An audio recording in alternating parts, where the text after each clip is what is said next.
বাইরে আমরা বাঙালি জাগা জাগা 2 নম্বরই করি। দেখেন শীতকাল আইছে, আমরা শখ করি এখন কি এর রসের মিঠাই খাবো, মানে কি বলে এটারে, খেজুর মিঠাই। এখন খেজুর মিঠাই দেখেন কি যে 2 নম্বরই বাট পারি আমরা, শখ করে লইলাম কি খেজুর মিঠাই এখন একটুখানি ক্লোসি যে আপনাদেরকে দেখানোর জন্য শীতল পিঠা বানাইছে এখানে যেন আমরা খাইতে পারি। এখন 2 নম্বরই করছে, বাটপারি করছে কোনটা জানেন আপনার, যদি এই জিনিসটা আপনার অরিজিনালি হয় তাহলে একটু কালসা কালসা মারবে, কথা বুঝছেন? যারা অরিজিনালি গ্রামের মানুষ বা এই সমস্ত কিছুর সাথে পরিচয় আছে তারা অবশ্যই জানবেন।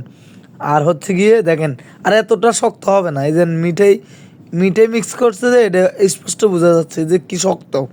আর যেটা অরিজিনালি ওটা এত শক্ত হবে না, আর একটু কালসা কালসা হবে, এত লাল হবে না। দেখেন পুরোপুরি লাল। হাইরে ভাই জাগা জাগা আসলে 2 নম্বরই কি করবো, আসলে মানুষ এখন শখ করে খাই আর না অন্য কিছু না। তো এই হচ্ছে অবস্থা ভাই। আপনাদের কারোর যদি এই ব্যাপারে কোনো অভিজ্ঞতা থাকে তাহলে বলতে পারেন ভাই। আমার থেকে মনে হচ্ছে এটা একবারে 2 নম্বর। দেখেন এত শক্ত, এখানে বাটে দিয়ে দিছি মানে শক্ত হয়ে গেছে, আবার এই যে লাল মানে মিক্স, এই জন্য বলছি ভাই 2 নম্বরই জাগা জাগা হয়ে গেছে।